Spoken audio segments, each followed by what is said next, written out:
میں ایک دفعہ جہاز میں تھا تو جہاز لگ رہا تھا جیسے کریش ہو جائے، تو میں نے آنکھیں بند کی اور میں نے دعا کرنی شروع کر دی. تو جب جہاز میں فلائی کیا تو مجھے پتہ کیسے لگا جیسے میں جہاز میں سے نکل گیا اور میں ہوا میں چلا گیا، اور مجھے ایسے لگا جیسے میں خدا کے فرشتوں کے درمیان کھڑا ہو گیا. میں ایک دم سے مطلب میں ہل گیا، میں نے کبھی ایسا دیکھا نہیں تھا زندگی میں. میں ایک دم سے ہل گیا، میں نے اپنی آنکھیں کھولی تو میں جہاز میں بیٹھا ہوا، لیکن میں سوچ رہا تھا کہ میں خدا کے ہاتھ میں ہوں، اور اس نے دکھایا کہ ہاں تو سچ مچ میرے.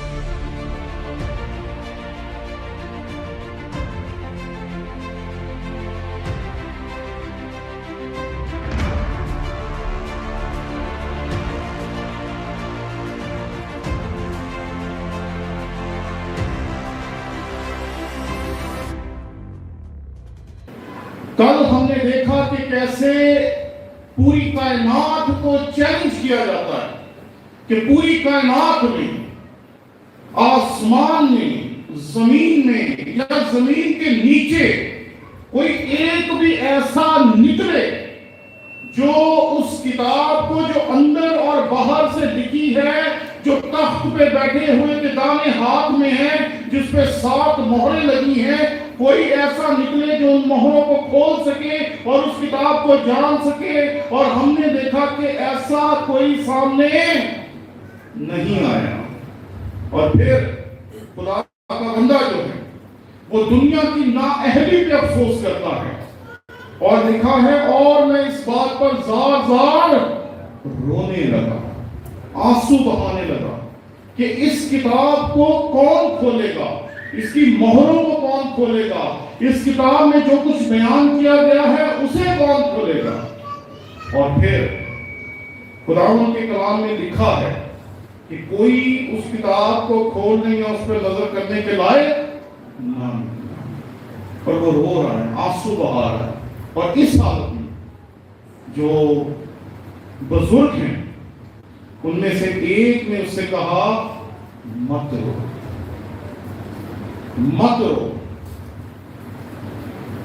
ہمارے ہر ایک آنسو کا جو ہماری آنکھ سے بہتا ہے، ہماری زندگی میں جو بھی آنسو ہم خدا کے حضور بہاتے ہیں، خدا کے پاس ہمارے ہر ایک آنسو کا جواب موجود ہے. اور آج سے نہیں، ازل سے، جب ہم پیدا بھی نہیں ہوئے تھے اسے تب بھی پتا تھا کہ میرے بندے جب آنسو بہائیں گے تو میں ان کی دعاؤں کا جواب دوں گا.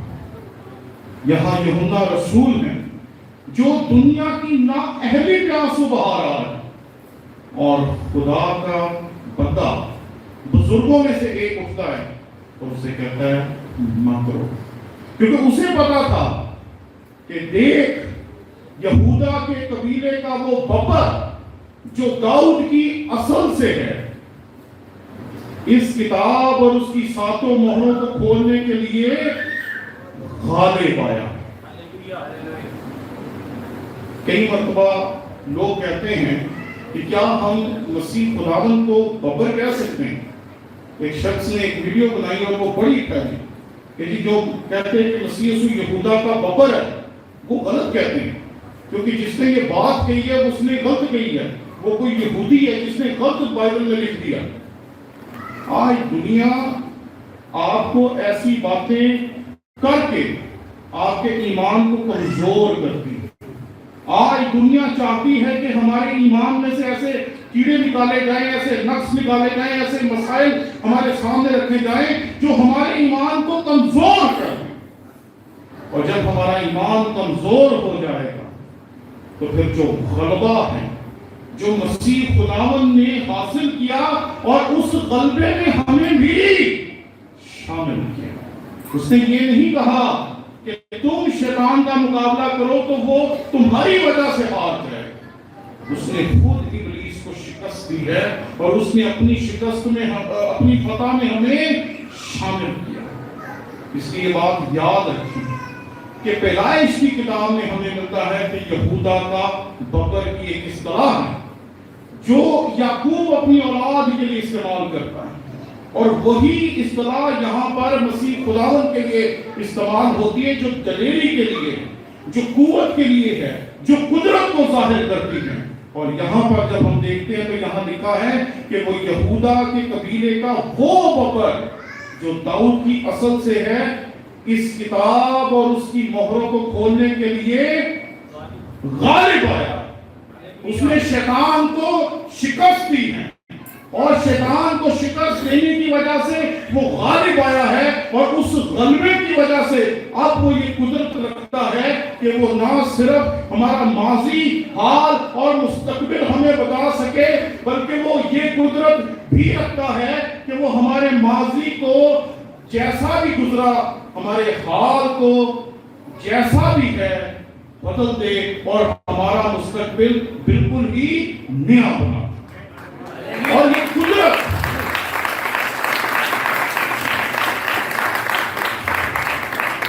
قدرت اس وجہ سے ہے کیونکہ اس نے اپنی جان دی، اپنی جان قربان کی ہے، اس نے ہمیں اپنے خون سے خریدا ہے۔ یہ ایسی قیمت نہیں ہے جس کی وجہ سے ہم آزاد ہو گئے، چھڑائے گئے، بلکہ یہ وہ قیمت ہے جو اس نے ادا کی۔ اور میں کل آپ کی خدمت میں عرض کر رہا تھا کہ کائنات میں جب بھی کسی خالق کی تخلیق خراب ہو جاتی ہے وہ اسے پھینک دیتا ہے، ضائع کر دیتا ہے۔ واحد ہمارا خداوند یسوع مسیح ایسا ہے کہ جب اس کی تخلیق نے گناہ کیا اور اس کی حالت بگڑ گئی تو وہ ہم سے نا امید نہیں ہوا، بلکہ اس نے جسم اختیار کیا اور اپنی تخلیق کو دوبارہ ٹھیک کرنے کے لیے دنیا میں آ گیا۔ اور کوئی ایسا آپ کو ملے گا نہیں۔ اور آگے جب خداوند کا بندہ لکھتا ہے تو یہاں یہ آیت بڑی دلچسپ ہے، اور میں نے اس تخت اور چاروں جانداروں اور ان بزرگوں کے بیچ میں گویا ذبح کیا ہوا ایک برا کھڑا دیکھا، اس کے ساتھ سینگ، 7 آنکھیں تھیں۔ یہ خدا کی 7 روحیں ہیں جو تمام روحیں زمین پر بھیجی گئی۔ کئی مرتبہ لوگ یہ پوچھتے ہیں یا بتانے کی کوشش کرتے ہیں کہ یہاں جو بزرگ ہیں وہ بزرگ کون ہیں۔ کئی مرتبہ اس موضوع پہ بحث کی جاتی ہے کہ یہاں جو 4 جاندار ہیں وہ جاندار کون ہیں، لیکن کمال جو خداوند کے کلام کا یہاں پر ہے وہ نہ جانداروں پر ہے نہ وہ ان بزرگوں پہ ہے، بلکہ یہاں سب سے اہم شخصیت جو اس آیت میں ہمارے سامنے پیش کی جا رہی ہے دراصل وہ ذبح کیا ہوا بکرا۔ ہم ادھر ادھر کی چیزوں کے بارے میں سوچتے رہتے ہیں، یہ سمجھ نہیں آ رہا، وہ سمجھ نہیں آ رہا، وہ سمجھ نہیں آ رہا۔ کئی دفعہ جب میں سیمنری میں پڑھاتا ہوں تو طالب علم پوچھتے ہیں ہم کیا سیکھیں، پرانا اقامہ پڑھے، نیا اقامہ پڑھے، یہ پڑھے، وہ پڑھے، کیا پڑھے؟ میں انہیں ایک ہی بات بتاتا ہوں، میں کہا آپ صرف مسیح خداوند کی ذات کے بارے میں پڑھیں۔ اگر آپ نے مسیح خداوند کو جان لیا تو اس کائنات میں کسی اور چیز کو جاننے کی ضرورت ہی نہیں پڑے۔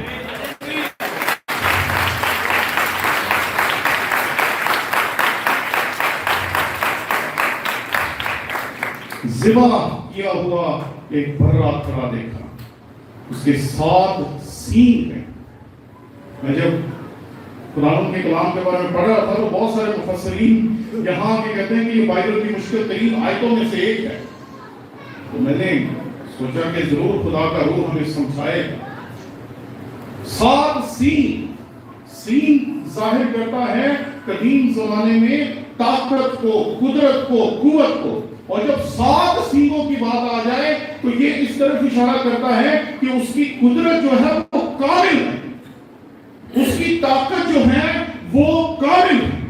کل ہم خداوند کے کلام میں سے دیکھ رہے تھے تو میں نے آپ کی خدمت میں عرض کیا تھا کہ جب بھی لفظ 7 آ جاتا ہے تو یہ کاملیت کی طرف اشارہ کرتا ہے کہ یہاں جو بھی ہے، جو بھی بات ہو رہی ہے، جو بھی کام ہو رہا ہے، یہ کاملیت تک پہنچ چکا ہے، کامل ہو چکا ہے۔ تو یہاں وہ کہتے ہیں اس کے 7 سینگ ہیں۔ اس سے مراد یہ مت لے کہ اس کے 7 سینگ ہیں جیسے جانوروں کے ہوتے ہیں، بلکہ یہ اشتہار ہے جو خداوند یسوع مسیح کی کامل قدرت کو ظاہر کرتا ہے، اس کے اختیار کو ظاہر کرتا ہے، اس کی عظمت کو ظاہر کرتا ہے کہ اس کے اختیار، اس کی قدرت اور اس کی عظمت سے کوئی بھی چیز باہر نہیں، وہ سب کچھ کر سکتا ہے۔ اور اس نے کیا۔ جب پچھلے سال پوری دنیا میں لوگ مر رہے تھے، یہاں سے خبریں آ رہی تھی، وہاں سے خبریں آ رہی تھی، جس ملک میں فون کرتے تھے کوئی نہ کوئی بیمار ہوتا تھا، دنیا میں نے بہت سارے لوگوں پہ ای میل کی، کسی نے جواب ہی نہیں دیا۔ تو میں ڈر گیا، میں نے کہا کہ سب مر تو نہیں گئے؟ تو میں نے پھر سب کو ڈائریکٹ پوچھا، میں نے کہا آپ سے اگر ٹھیک ہے تو بتائیں۔ تو لگاتار لوگ مر رہے تھے، لگاتار لوگ مر رہے تھے، ادھر ادھر ہمارے چاروں طرف لوگ بیمار تھے، ہر طرف کورونا نے تباہی مچائی ہوئی تھی۔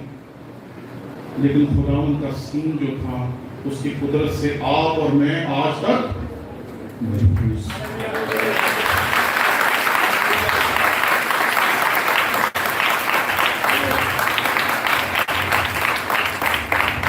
اس کے 7 سین ہیں، اس کی 7 آنکھیں، یعنی کہ وہ جو دیکھتا ہے تو اس کی نظر جو ہے وہ کامل ہے، اس کی نظر سے کوئی چیز چھپ نہیں سکتی، اس کی نظر سے کوئی چیز دور نہیں ہو سکتی، اس کی نظر چوک نہیں سکتی۔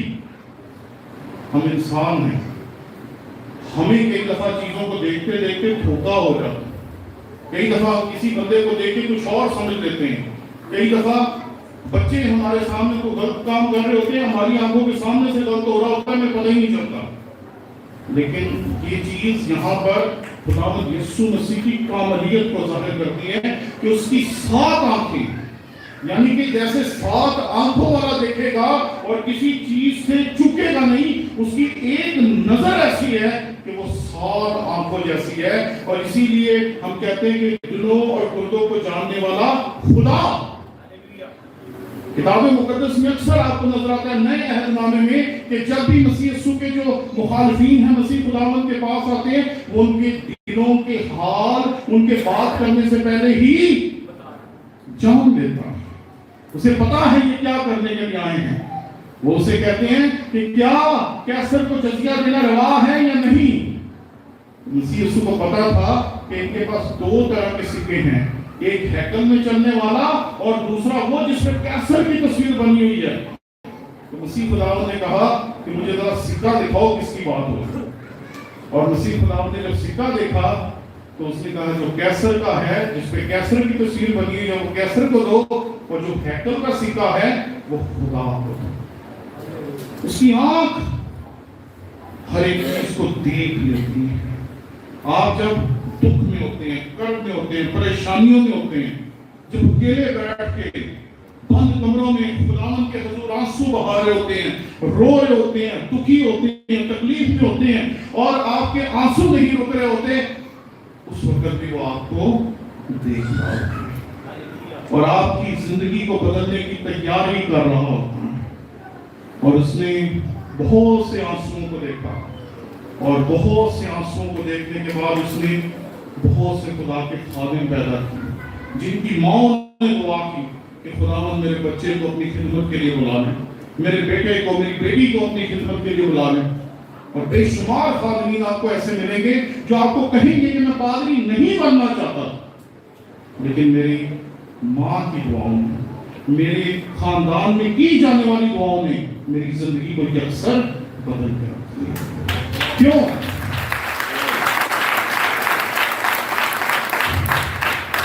کیونکہ اس کی آنکھیں ایسی کامل ہیں جیسے اس کی 7 آنکھیں، کہ اس سے کوئی چیز چھپ نہیں سکتی۔ اور آخری چیز جو یہاں خداوند کے کلام میں لکھی ہے وہ بڑی گھمبیر ہے۔ یہاں لکھا ہے یہ خدا کی 7 روحیں ہیں جو تمام روحیں زمین پر بھیجی گئی ہیں۔ 7 روحیں، 7 کا عدد کاملیت کا عدد ہے۔ تو خدا کا روح ایسے ہے جیسے 7 روحیں ہیں، جیسے 7 روحیں ہوں ویسی خدا کا ایک ہی روح، یعنی کہ ایک ہی روح ایسی کاملیت کے ساتھ کام کر رہا ہے جیسے 7 روحیں کام کر رہی ہیں۔ اس لیے 7 کا استعارہ نہ صرف مسیح خداوند کی آنکھوں کے لیے استعمال کیا گیا، نہ صرف مسیح خداوند کے سین کے لیے استعمال کیا گیا، بلکہ یہاں روح کے لیے استعمال کیا گیا کہ یہ 7 روحیں ہیں جو زمین پر بھیجی گئی، یعنی کہ ایک ہی روح ہے، لیکن وہ جو کام کرتی ہے تو اس کا کام کرنا اتنا قابل ہے کہ وہ ایسے کام کرتی ہے جیسے 7 روحیں مل کر کام کرتی۔ تو یہ تمام کا تمام جو استعارہ اس میں استعمال کیا ہے، یہ دراصل خدا کی کاملیت کو ظاہر کرتا ہے، اور دراصل خداوند یسوع مسیح کی ذات کے بارے میں ہمیں واضح طور پر بتاتا ہے کہ وہ ہر ایک چیز میں کامل ہے۔ وہ اپنی پیدائش میں کامل ہے، اپنی زندگی میں کامل ہے، اپنے کفارے میں کامل ہے، اسی لیے اسے کہتے ہیں وہ کامل انسان اور کامل خدا ہے۔ آگے چلتے ہیں جی، اور یہاں پر لکھا ہے اس نے آ کر تخت پر بیٹھے ہوئے کے دانے ہاتھ سے اس کتاب کو لے لیا۔ ایک عجیب چاہت و جلال ہے۔ جب بچہ کوئی سرفرازی حاصل کر کے آتا ہے نا، جب بچہ فرسٹ آ جاتا ہے یا بچہ کوئی کپ لے کے آتا ہے تو وہ گھر میں تھوڑا سا بدتمیز ہو جاتا ہے۔ ماں باپ اس بات کو سمجھ سکتے ہیں کہ جب بچہ کسی کامیابی کو لے کے گھر آتا ہے نا تو وہ تھوڑی سی بدتمیزیاں بھی کرتا ہے، لیکن ماں باپ اس کی بدتمیزی کو نظر انداز کر دیتے ہیں۔ انسان ہوتے ہوئے ہمیں لگتا ہے کہ شاید یہ بدتمیزی ہے، لیکن وہ بدتمیزی ہوتی نہیں، وہ کامیابی کی وہ حالت ہوتی ہے جس کے بیچ میں انسان جب کامیاب ہوتا ہے تو وہ یہ ظاہر کرتا ہے کہ میں کامیاب ہو گیا ہوں۔ مسیح خداوند جس جاہ و جلال کے ساتھ خدا باپ سے اس کتاب کو لیتے ہیں، یہ ظاہر کرتی ہے کہ جس کام کے لیے خدا نے مسیح خداوند کو اس دنیا میں بھیجا تھا وہ کام اس نے سر انجام دے دیا۔ اس نے شیطان کے سر کو کچلنا تھا، اس نے کچل دیا۔ اور یوحنا کی انجیل میں واضح طور پر لکھا ہے کہ اس نے عدالت کا کام کس کو دے دیا ہے؟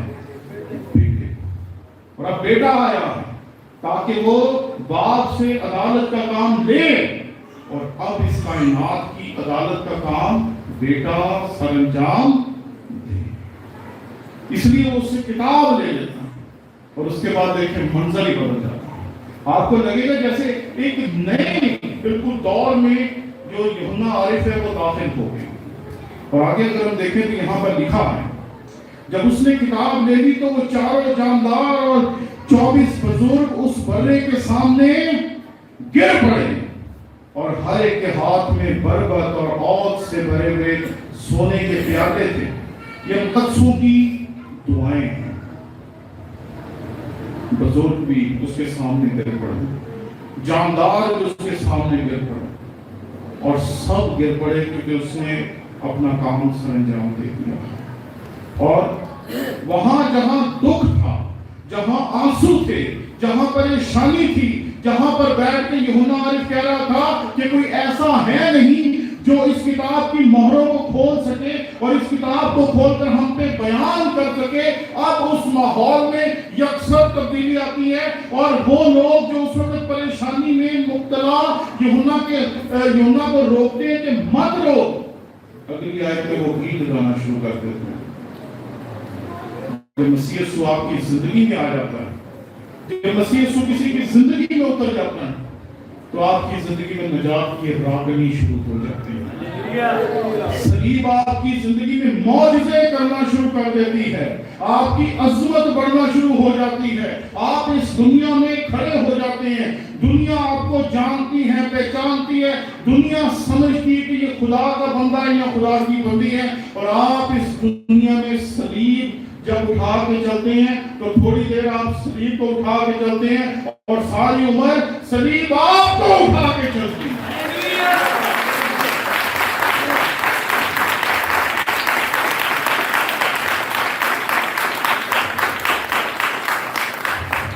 اور وہ یہ نیا گیت گانے لگے، تو ہی اس کتاب کو لینے اور اس کی مہریں کھولنے کے لائق ہے، کیونکہ تو نے ذبح ہو کر اپنے خون سے ہر ایک قبیلے اور اہل زبان اور امت اور قوم میں سے خدا کے واسطے لوگوں کو خرید لیا۔ ہم ایسے ہی نہیں کہتے ہم اس کے خون خریدے ہیں، اس نے اپنا خون دیا ہے ہمیں خریدنے کے لیے، اپنی جان دی ہے، اس نے اپنے تخت کو چھوڑا ہے اور زمین پر آ گیا۔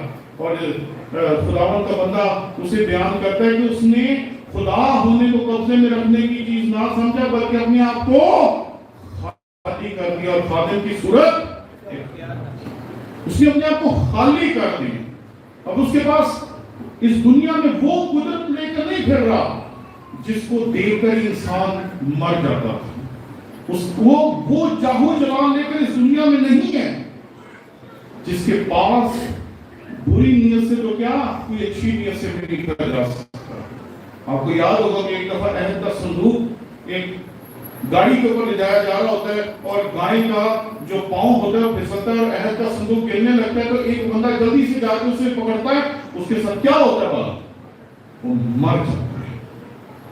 خداوند کے پاس بری نیت سے تو کیا اچھی نیت سے بھی جانا ممکن نہیں تھا، اور آج وہی ہے جو اس دنیا میں آیا اور اپنے شاگردوں کے پاؤں کو، اپنی زندگی کو اس نے عام انسانوں کے لیے دے دی۔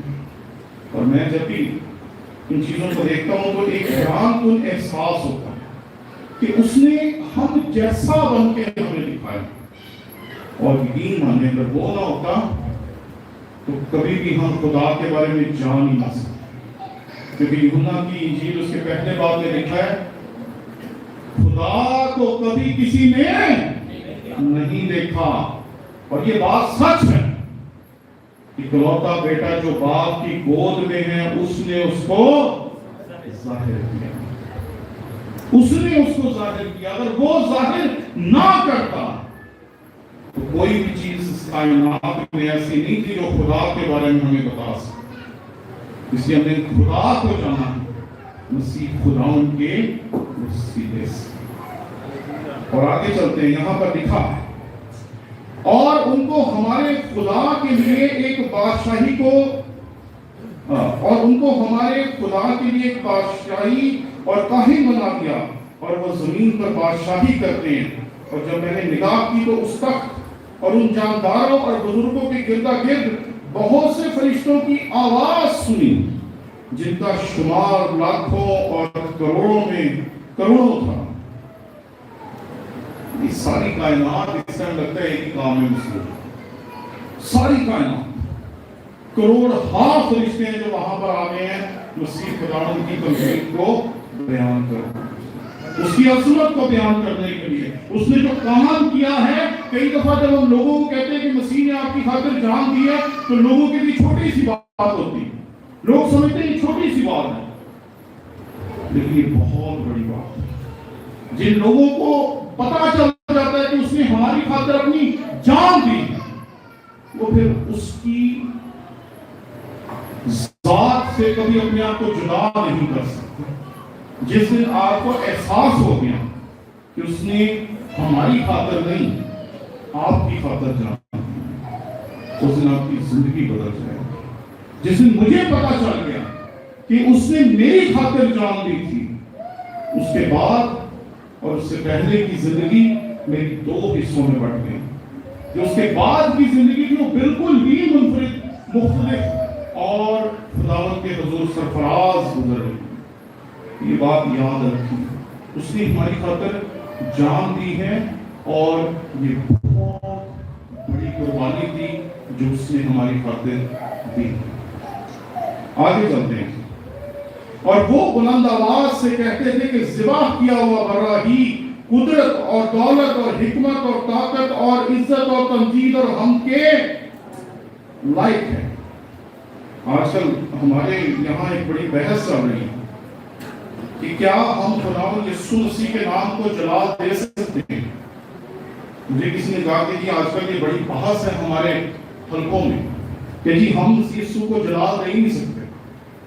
میں نے کہا اچھا اپنے نام کو آپ جلال دے سکتے ہیں؟ کیوں جی؟ انتظامیہ میں اکثر جھگڑے ہو جاتے ہیں کہ جی آپ نے میری تصویر بڑی کیوں نہیں لگائی، آپ نے میرا نام کیوں نہیں بڑا لکھا، آپ نے ہمارے مہمان کا نام بڑا کیوں نہیں لکھا، اس کی تصویر کیوں نہیں بڑی لگائی۔ اور کئی دفعہ جب آپ کبھی کنونشنز کے اشتہار پڑھیں نا تو 200-250 نام ہوتے ہیں، اور ان میں بھی یہی جھگڑا ہوتا ہے کہ ہمارا نام چھوٹا کیوں لکھا، اس کا نام بڑا کیوں لکھا۔ ہم اپنے نام کو جلال دے سکتے ہیں، ہم اپنے نام کو عزت دے سکتے ہیں، ہم اپنے ناموں کو بڑا لکھوا سکتے ہیں، ہم اپنے نام کی خاطر لوگوں سے لڑ پڑتے ہیں کہ میرا نام کیوں نہیں بڑا لکھا، میری تصویر بڑی کیوں نہیں لگائی، میرا ایسے کیوں نہیں کیا، میرا ویسے کیوں نہیں کیا۔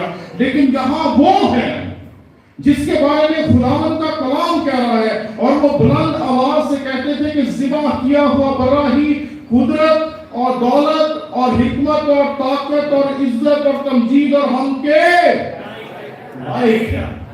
ایک ہی ہے جس کو یہ تمام چیزیں دینا، جس کے سامنے یہ تمام چیزیں پیش کرنا روا ہے۔ لوگ اکثر جب ہمیں مدعو کرتے ہیں تو وہ کئی دفعہ بڑے بڑے نام لگاتے ہیں، بڑے بڑے لقب استعمال کرتے ہیں، بڑی بڑی باتیں کرتے ہیں۔ میں انہیں اکثر یہ سمجھاتا ہوں کہ بھئی ہمارے نام کی کوئی وقت نہیں، آج ہے کل مٹ جائے گا، آج ہے کل ختم ہو جائے گا، آج ہے کل کسی کو یاد بھی نہیں ہوگا کہ یہ کون تھا۔ لیکن ایک ایسا نام ہے جو ہمیشہ سے ہمیشہ تک رہے گا۔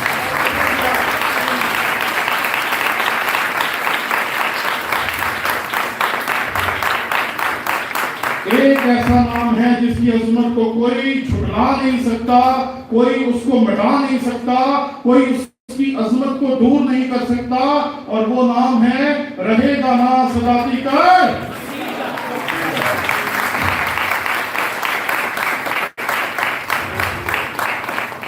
پھر میں نے آسمان اور زمین کے نیچے کی اور سمندر کی سب مخلوقات کو، یعنی سب چیزوں کو جو ان میں ہیں، یہ کہتے سنا کہ جو تخت پر بیٹھا ہے اس کی اور برے کی حمد اور عزت اور تمجید اور سلطنت عبدالباد رہے۔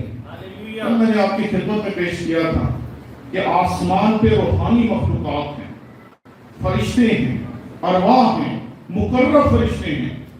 زمین پر ہم جیسی مخلوقات ہیں جو جسم رکھتی ہیں، اور پاتال ہے جو یہودی تصور ہے کہ تمام روحیں جو ہیں وہ نیچے رہتی تھی۔ مسیحی تصور یہ ہے کہ تمام روحیں جو ہیں وہ خداوند کے حضور میں ہیں جب تک کہ خداوند ان کی عدالت نہ کرے۔ تو یہ تمام علاقے وہ ہیں جہاں ڈھونڈا گیا کہ مہریں کون کھولے گا، اور کہیں کوئی ایسا نہیں ملا جو مہریں کھول سکے۔ لیکن یہاں پر جو مہریں کھولنے والا آ گیا ہے، تو زمین کے اوپر کی مخلوقات، زمین کی مخلوقات، زمین کے نیچے کی مخلوقات، بلکہ سمندر کی مخلوقات بھی اس بات کی گواہی دے رہی ہیں۔ اور ذرا سنیے گا کیا الفاظ ہیں۔ یہ کہتے سنا کہ جو تخت پر بیٹھا ہے اس کی اور برے کی حمد اور عزت اور تمجید اور سلطنت عبدالباد رہے گی۔ اس کی نہ تمجید ختم ہوگی، نہ اس کی عظمت ختم ہوگی، نہ اس کی عزت ختم ہوگی، نہ اس کی سلطنت ختم ہوگی۔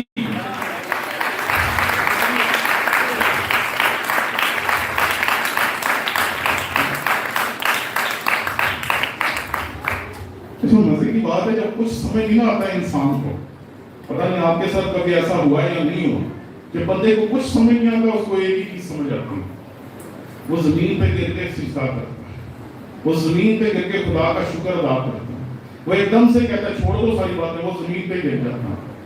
اور آپ یہاں دیکھیں کہ کیا ہو رہا ہے۔ آخری آیت خداوند کے کلام میں سے آپ دیکھیں 5ویں باب کی 14ویں آیت، اور چاروں جانداروں نے کہا آمین، اور بزرگوں نے گر کر سجدہ کیا۔ ارے دنیا کہتی ہے مسیح خداوند کو خدا ثابت کرے، میں کہتا ہوں انجیل سے مسیح یسوع کو انسان ثابت کرنا مشکل ہے، خدا ثابت کرنا آسان ہے۔ پادری صاحب کہہ رہے تھے مسیح خداوند نے کہا کہ ان 4 اور 5 ہزار لوگوں کو کھانا کھلاؤ، بھئی کھانا تو کھلا دیا، کھانا آیا کہاں سے؟